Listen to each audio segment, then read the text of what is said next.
का सबसे खतरनाक संगठन है राष्ट्रीय स्वयंसेवक संघ यानी आरएसएस। ऐसा आपने कई लोगों को कहते हुए सुना होगा। न सिर्फ दुनिया का सबसे खतरनाक संगठन आरएसएस को बताया जाता है, बल्कि यह भी कहा जाता है कि भारत में समाज को और देश को तोड़ने के लिए आरएसएस लगातार काम कर रहा है। राहुल गांधी से लेकर तेजस्वी यादव तक, असदुद्दीन ओवैसी से लेकर महबूबा मुफ्ती तक और जेएनयू से लेकर एएमयू तक तमाम जगह पर आरएसएस की आलोचना होती है। राष्ट्रीय स्वयंसेवक संघ को जी भर भर के गाली दी जाती है। लेकिन क्या वास्तव में राष्ट्रीय स्वयंसेवक संघ देश को, समाज को तोड़ने का काम कर रहा है? क्या राष्ट्रीय स्वयंसेवक संघ वास्तव में दुनिया का सबसे खतरनाक संगठन है? यह जानने के लिए, इन बातों के सच को जानने के लिए, इन बातों में कितना तथ्य है, इसको समझने के लिए आपको आरएसएस को समझना होगा, जानना होगा। इतने सालों तक यह झूठ लगातार परोसा गया, बार बार परोसा गया और दुनिया इस पर भरोसा करती रही। इसलिए भरोसा करती रही क्योंकि राष्ट्रीय स्वयंसेवक संघ आरएसएस कभी भी प्रचार में विश्वास नहीं करता था। बीते एक दशक में आरएसएस थोड़ा सा खुलना शुरू हुआ और राष्ट्रीय स्वयंसेवक संघ के बारे में लोग थोड़ा बहुत जानने लगे। लेकिन उससे पहले संघ को लोग सिर्फ एक ही दृष्टि से देखते थे। आरएसएस को वो सिर्फ ये जानते थे कि कुछ लड़के, कुछ युवा, कुछ बुजुर्ग पार्क में आते हैं, भगवा लगाते हैं और उसके बाद लाठी लेकर एक दूसरे से मुकाबला करते हैं। या फिर उनको लगता था कि कुछ खेल खेलते हैं बड़ी बड़ी निक्करें पहनकर। आरएसएस के मायने इतने ही थे आम लोगों के लिए। लेकिन बीते कुछ दशक में, खासकर बीते एक दशक में आरएसएस थोड़ा खुलना शुरू हुआ है। आरएसएस को लेकर बहुत कुछ किताबें लिखी जा रही हैं, बहुत कुछ सेमिनार, संगोष्ठी होती है और इसलिए अब आरएसएस को लोग जानने लगे हैं, समझने लगे हैं। आखिर आरएसएस है क्या और क्यों इसका विरोध होता है? इसको समझने के लिए सबसे पहले हमें यह समझना होगा कि आरएसएस की स्थापना दरअसल क्यों हुई और कब हुई। 1925 में नागपुर में राष्ट्रीय स्वयंसेवक संघ की स्थापना हुई थी, यानी उस वक्त जब देश यानी भारत आजाद भी नहीं हुआ था। बहुत से लोग कहते हैं कि उस वक्त आजादी की लड़ाई चल रही थी, तो फिर राष्ट्रीय स्वयंसेवक संघ का आजादी की लड़ाई में योगदान क्यों नहीं है?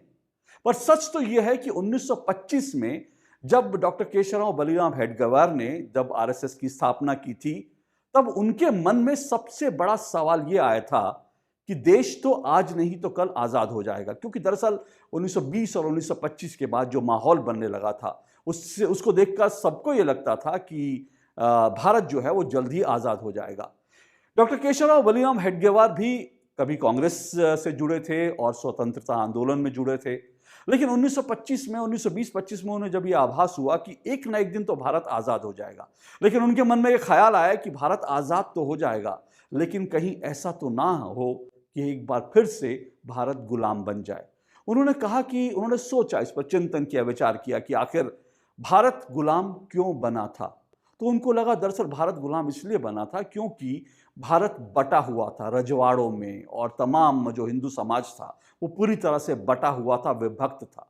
और इसी बंटवारे का, इसी विभाजन का फायदा उठा करके कभी मुगलों ने, कभी अंग्रेजों ने भारत पर शासन किया।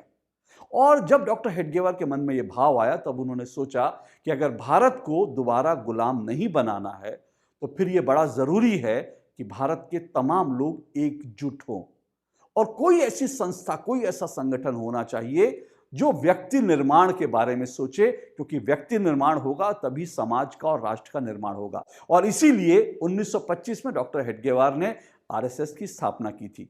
1925 से लेकर आज अगर बात करें तो आज आरएसएस को लगभग 100 साल होने को आ रहे हैं। और अगर आरएसएस वास्तव में दुनिया का सबसे खतरनाक संगठन होता, अगर वास्तव में देश विरोधी संगठन होता, अगर वास्तव में भारत को, समाज को बांटने वाला संगठन होता, तो 100 साल के बाद भी, यानी लगभग 100 साल पूरे करने वाले संगठन लगातार इस तरह से बढ़ नहीं रहा होता।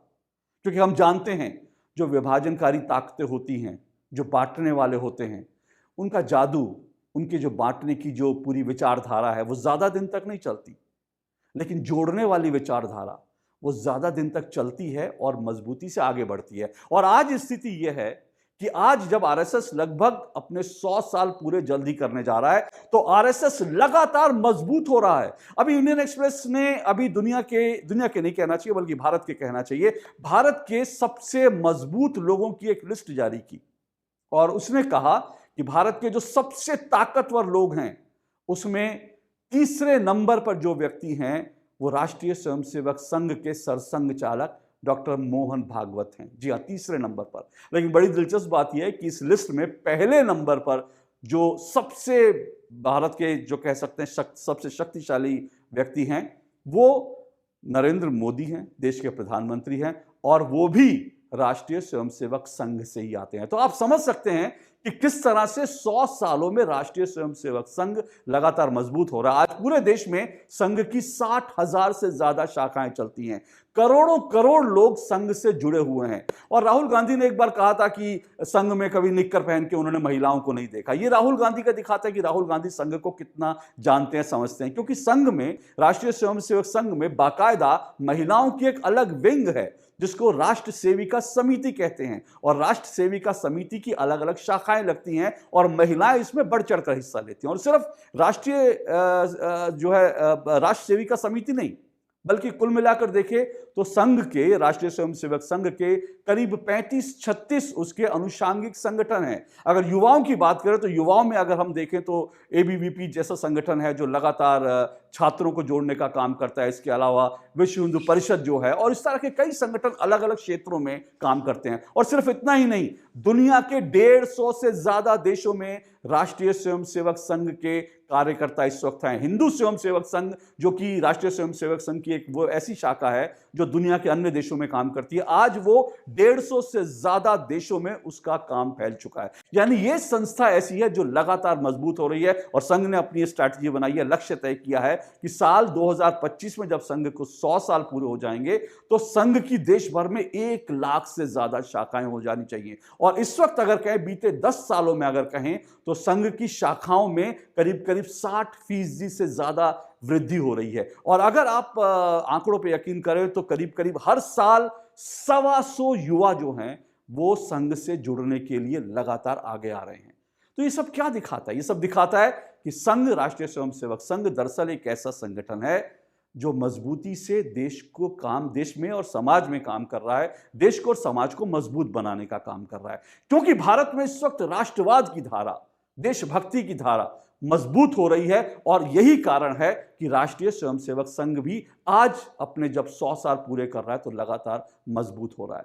तो सिर्फ राष्ट्रीय स्वयंसेवक संघ को कोसने से, इसको गाली देने से, यह कहने से कि यह खतरनाक संगठन है, ऐसा नहीं चलेगा। बल्कि आपको संघ को समझना होगा, जानना होगा। और बहुत से लोग तो आज कहते हैं कि अगर आप देश के लिए कुछ करना चाहते हैं तो अपने परिवार में कम से कम किसी एक व्यक्ति को संघ की शाखा में जरूर भेजिए, या फिर संघ के किसी अनुषांगिक संगठन में जरूर भेजिए, ताकि वो समाज के लिए और देश के लिए काम कर सके। सबसे बड़ी बात है जो राहुल गांधी से, जहां से मैंने शुरू किया था वहां एक बार फिर आता हूं, कि अगर संघ वास्तव में खतरनाक संगठन होता, देश को, समाज को तोड़ने का काम कर रहा होता, तो आखिर क्यों जम्मू कश्मीर में संघ के जो स्वयंसेवक हैं वो आतंकवादियों के निशाने पर होते? जी हाँ, जम्मू कश्मीर में सबसे ज्यादा जिन लोगों की हत्याएं आतंकवादियों ने की हैं वो दरअसल संघ के कार्यकर्ताओं की हैं। और जम्मू कश्मीर से लेकर केरल में आ जाएं तो केरल में जो पीएफआई संगठन है, जो दरअसल सिमी का एक बदला हुआ रूप हम कहते हैं, सिमी जो आतंकी संगठन है जिस पर प्रतिबंध लग चुका, बैन लग चुका है,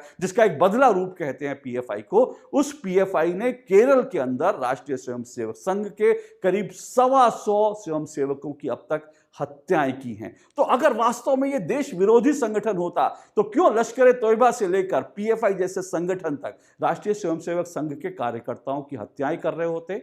दरअसल ये हत्याएं इसलिए की जाती हैं ताकि देश को, समाज को जोड़ने का काम जो संघ के स्वयंसेवक कर रहे हैं वो काम ना हो, वो काम आगे ना बढ़ने पाए और भारत कमजोर हो। संघ कमजोर होगा, राष्ट्रीय स्वयंसेवक संघ कमजोर होगा, तभी भारत कमजोर होगा। आतंकवादी संगठनों के मन में, भारत विरोधी ताकतों के मन में ये बात हमेशा रहती है और इसीलिए संघ को लगातार निशाने पर लिया जाता है, संघ को कमजोर करने की कोशिश की जाती है। लेकिन जैसा मैंने कहा, संघ कमजोर नहीं हो रहा बल्कि लगातार मजबूत हो रहा है। संघ को जानने समझने की जरूरत है और इसीलिए मेरे YouTube चैनल पर हफ्ते में एक बार कम से कम हम संघ के बारे में जानने की, समझने की कोशिश करेंगे। जो सवाल उठते हैं संघ को लेकर, आरएसएस को लेकर जो विवाद उठते हैं, उन पर भी खुली चर्चा करेंगे और संघ को पास से, नजदीक से जानने की कोशिश करेंगे। क्योंकि जैसा मैंने कहा कि आज अगर आप देश के लिए, राष्ट्र के लिए कुछ करना चाहते हैं तो आपको संघ को, आरएसएस को जानना, समझना बहुत जरूरी है। आज के लिए मेरे YouTube चैनल पर सिर्फ इतना ही।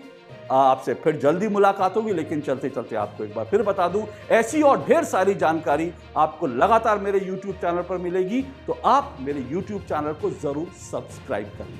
फिलहाल आज के लिए नमस्कार।